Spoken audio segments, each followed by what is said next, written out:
So, Peter Navarro wasn't supposed to be famous. He was supposed to be invisible.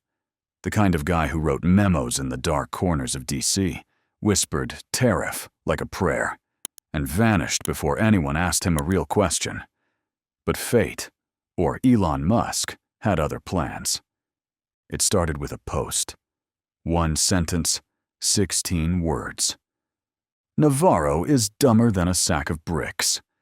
It wasn't on a press conference stage. It wasn't in a book or a speech. It was on X public. Permanent. Brutal. The kind of line that doesn't trend, it detonates.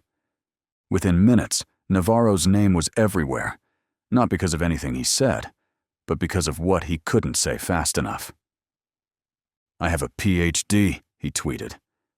A single tear slid down the server at Caltech. It wasn't the first time Elon took a shot at a former Trump official, but this wasn't about politics. It was personal. Elon had tolerated the dumb for years. He'd watched Navarro bungle pandemic plans, scribble economic nonsense in Sharpie, and talk about China like it was a haunted house. But this time, Navarro had tried to explain supply chains to Elon, and Elon snapped. What followed wasn't a feud. It was an event, a trial, a reckoning, and it happened inside the walls of the world's least accredited institution, X Academy. Officially, it was called X Academy for the Formerly Employed, but online it had a nickname, the Trade School for the Gifted, a place for ex-Trump advisors, crypto influencers, and people who thought YouTube comments counted as research. Navarro was invited as the keynote guest, or maybe the first patient. Elon made the announcement with another post. Let's see if he can beat the bricks. The test was simple. A live debate. Navarro versus a literal sack of bricks. 50 pounds of concrete wrapped in a tie, sitting quietly on a folding chair. The bricks didn't speak. They didn't have to. Navarro arrived in a navy blazer and a face that screamed, "I used to have clearance." He waved at the cameras, adjusted his American flag lapel pin, and walked into a room designed for humiliation. The stage was set like a courtroom. Elon presided from a levitating chair, possibly metaphorical, possibly Tesla tech.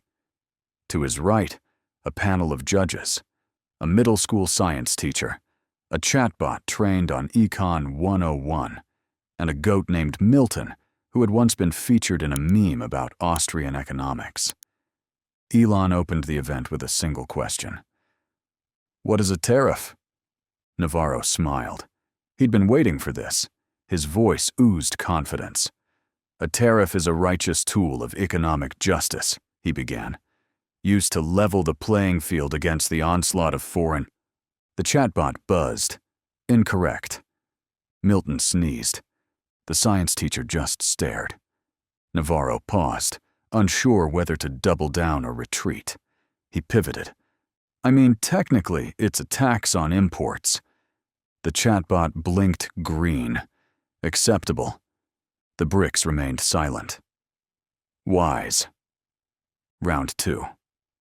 Elon tilted his head. "Explain how supply chains work." Navarro's face stiffened.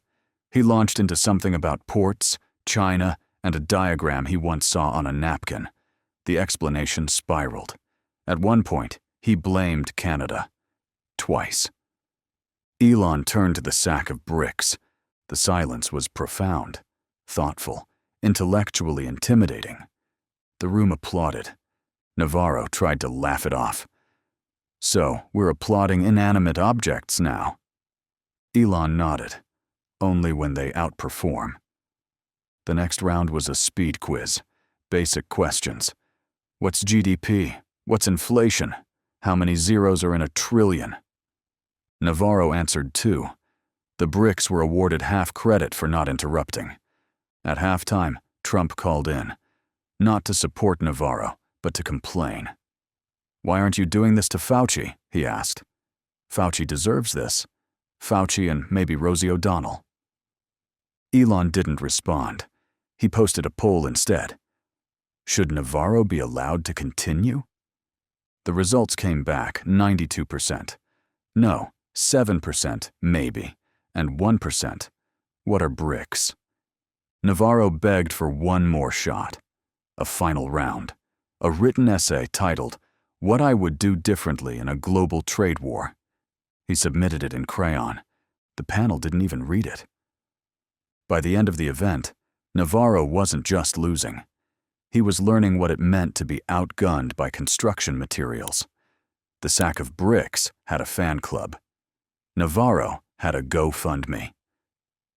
Elon ended the event with a closing statement. Sometimes, it's not about how smart you are. It's about knowing when to stop talking. He turned to the bricks.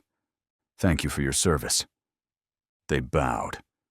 Probably not voluntarily. Navarro shuffled off stage, his dignity somewhere between the chatbot's error log and Milton the goat's feed bucket. Reporters tried to catch him for comment. All he said was, "Bricks can't file affidavits." Later that night, Navarro tried to fight back. He posted a thread titled, "Why Elon Musk Doesn't Understand Macroeconomics." Nobody read it. Instead, someone photoshopped the bricks into a graduation photo. Caption: Class of 2024, Summa Cum Cement. Navarro's next appearance was on a fringe podcast called The Patriot Spreadsheet. He brought charts. None had labels. One was upside down. The host called it brave.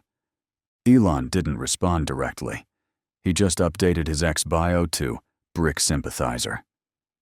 Meanwhile, the sack of bricks signed a book deal. Working title: Heavy Lies the Crown. My Life as Navarro's Superior. It hit the bestseller list within 48 hours. Trump eventually weighed in. At a rally in Toledo, he addressed it head-on. I always said Peter was different, Trump admitted. Very loyal, very passionate, very brick-adjacent. The crowd cheered. A man in the front row held up a cardboard sign. Make tariffs dumb again. Navarro tried one last stunt. He challenged the sack of bricks to a rematch, live on Truth Social. The bricks did not respond. They were on a book tour. Instead, Elon posted a video. 1 minute. No sound. Just him, walking through a Tesla warehouse, pausing beside a pallet of bricks. He placed a single red hat on top. Make intelligence great again. The caption read, Never forget who beat you. It wasn't political. It wasn't personal. It was something else.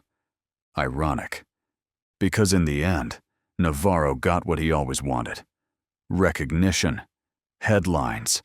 A name trending worldwide. He just had to lose to a sack of bricks to get there.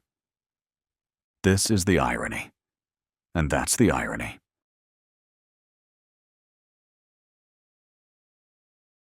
So, disclaimer. This video is a work of satire and fiction. It is intended for entertainment purposes only and should not be interpreted as fact, news, or a representation of real events. Any similarities to actual persons, living or dead, or actual events, is purely coincidental.